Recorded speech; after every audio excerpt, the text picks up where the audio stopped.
그런데 청와대가 실제로 이 코너 제작진의 성향을 조사했다는 주장이 나왔습니다. 여의도 텔레토비입니다.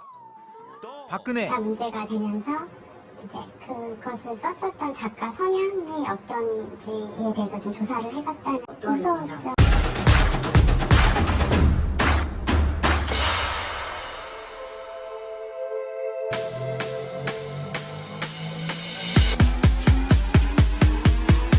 그래, 저 한 번만 도와줘, 진짜, 이거. 하필이면 또 대장이 KBS로 오늘 봤네. 한 번만 도와주시오. 자, 국장님. 나 한 번만 도와줘. 진짜로.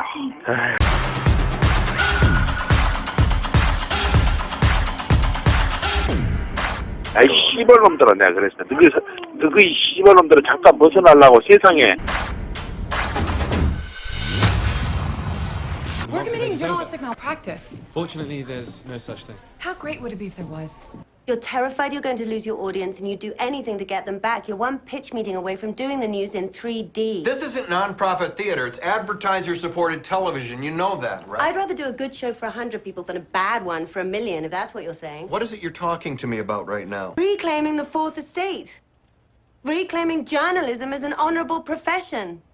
Civility, respect, and a return to what's important. The death of bitchiness, the death of gossip and voyeurism. Speaking truth to stupid. No demographic sweet spot, a place where we all come together. We're coming to a tipping point. I know you know that. There's going to be a huge conversation. Is government an instrument of good, or is it every man for himself? Is there something bigger we want to reach for, or is self-interest our basic resting pulse? You and I have a chance to be among the few people who can frame that debate.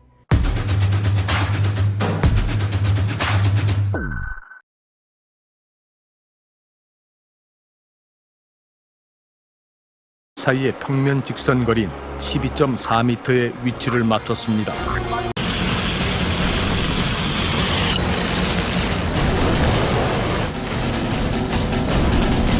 수압이 어느 정도 올라가자 강화유리 역시 박살이 나버렸습니다. 강화유리가 깨진 건 경찰 실험 결과의 절반 강도인 7바 정도의 수압이었습니다. 오른쪽 척도 두개골이 땅에 부딪히는데 그 부딪힌 힘이 얼마나 세 충격이 센지 보통 미끄러졌으니 이렇게 가면 골절이 안 옵니다. 골절이 아주 머리 중심부까지 가고 있습니다. 머리 중심부까지 골절이 생겼다는 건 어떤 의미예요? 충격이 굉장히 강하다는 소리입니다. 추락한다. 높은 데서 떨어져가지고 얼굴 부딪혔다든지 그 다음에 달리는 차에 부딪혔다든지. 강한 수압에 의해 몸이 시계 방향으로 회전을 하면서 넘어지기 직전 얼굴 왼쪽으로 강한 물줄기가 쏟아진 겁니다.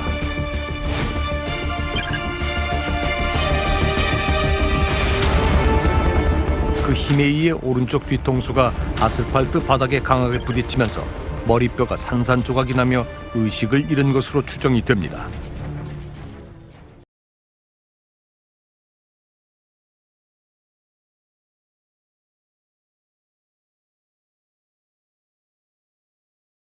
CBS는 13살 지적장애아에게 6명의 남성이 차례로 성관계를 하고 달아난 하은이 사건을 성매매로 규정한 민사재판의 문제점을 몇 차례 전해드렸는데요.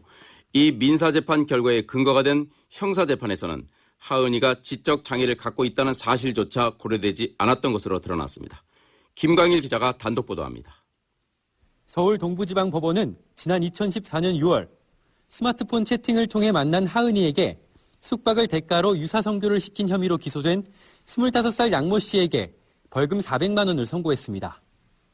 하지만 CBS가 입수한 판결문에서 하은이가 경계성 지적장애아인 점은 언급조차 되지 않았습니다.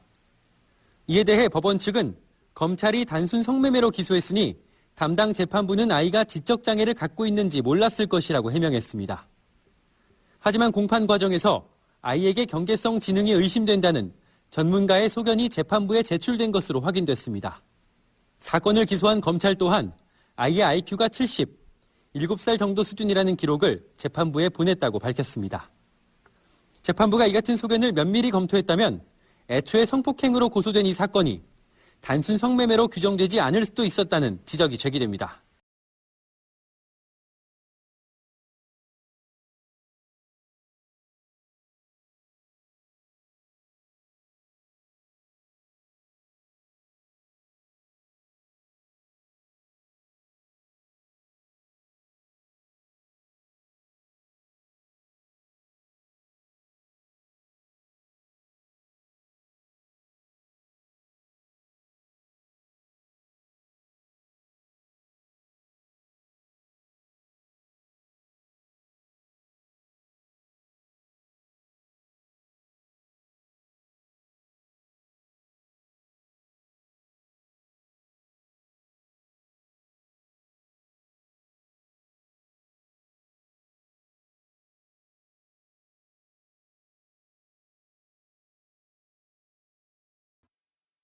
요양병원은 병원이 아니에요. 그냥 노인들 가둬놓은 수용소 같아요. 지난 4월 방송된 요양병원의 충격적인 실태입니다. 건강한 돌봄보다는 강제적인 관리가 우선시되고 있었습니다.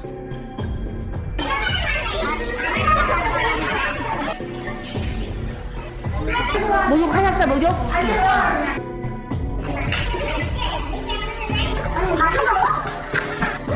병원은 통증이 있는 곳이라고 생각하지만 사실은 인격이 있는 곳이거든요. 한 사람 한 사람의 삶이 맨 마지막 정리 단계에 도달하는 곳이 대부분 요양병원이나 요양소 혹은 요양시설인데, 이런 시설이나 병원에서 맨 마지막 그 순간을 가장 아름답게 지켜주기를 바라면서 사실 우리 어르신들을 그곳에 모시는 거거든요.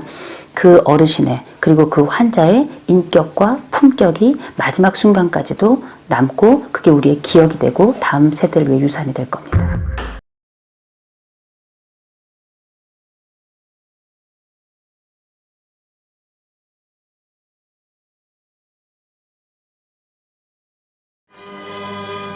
북한군의 고정간첩 일당이 검거됐습니다. 강원도 삼척에서 농업에 종사하며 간첩 활동을 해온 진앙식 등 일당 9명의 얼굴입니다. 일가족은 졸지에 지하당을 조직한 고정간첩으로 둔갑됐습니다. 셋째 형 항식 씨가 통일혁명당 위원장, 창식 씨와 태룡 씨는 부위원장을 맡은 것으로 조작됐습니다. 잊지도 않은 죄를 만들기 위해 강도 높은 고문이 시작됐습니다. 그 손수건을 갖다 봐놓고는 그 짬뽕 구멍 갖다 그다 들이붓는 거야. 그게 숨을 쉬어야 되니까 기도로 들어가잖아.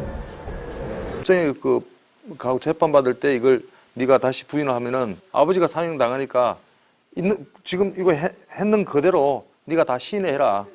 제일 고통스러웠던 게 아버지 고문 받으면서 신음 소리. 너네 아버지가 지금 정기 고문을 당하고 있다는 이러면서. 2심까지 무죄 판결이 내려졌지만 이들의 비극은 아직도 끝나지 않았습니다. 검찰이 대법원에 상고했기 때문입니다. 그리고 공안검사 쪽이 특히 그런데 이상한 검사 독립치 원칙을 끌어가지고 그게 이제 선배에 대한 예의다 이렇게 생각을 하는 것 같아요. 계속해서 사형을 구형하거든요. 그런 게 좀 있습니다. 그러니까 검사 조직 내에는 상부의 지시를 듣지 않으면 인사상 불이익이 발생하는 경우들이 있거든요. 그러니까 이제 검사 개인의 보신을 위해서 계속해서 사형을 구형한다고 보시면 될 것 같습니다.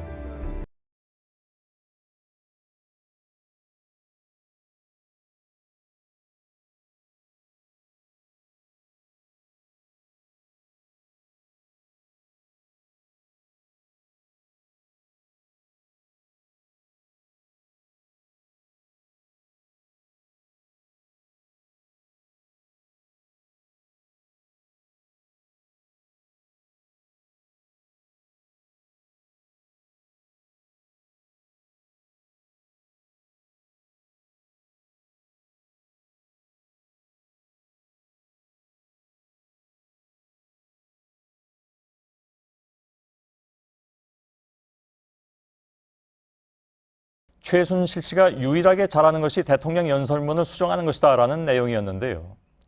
이 내용을 보도하자 청와대 이원종 비서실장은 정상적인 사람이면 믿을 수 있겠느냐, 봉건 시대에도 있을 수 없는 얘기다 이렇게 얘기한 바 있습니다. JTBC가 고 씨의 말을 보도한 배경에는 사실 또 다른 믿기 어려운 정황이 있기 때문이었습니다.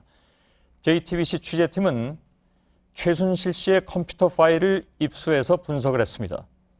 최 씨가 대통령 연설문을 받아봤다는 사실을 확인할 수 있었습니다. 그런데 최 씨가 연설문 44개를 파일 형태로 받은 시점은 모두 대통령이 연설을 하기 이전이었습니다. 최 씨가 갖고 있던 연설문 또는 공식 발언 형태의 파일은 모두 44개였습니다. 대선 후보 시절 박 대통령의 유세문을 비롯해 대통령 취임 후 연설문들이 들어있었습니다. 그런데 최 씨가 이 문건을 받아 열어본 시점은 대통령이 실제 발언했던 것보다 길게는 사흘이나 앞섰습니다.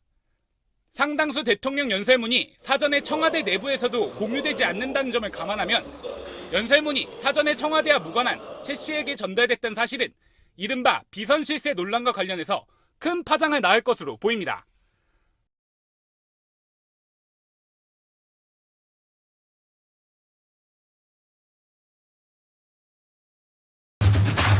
있습니다.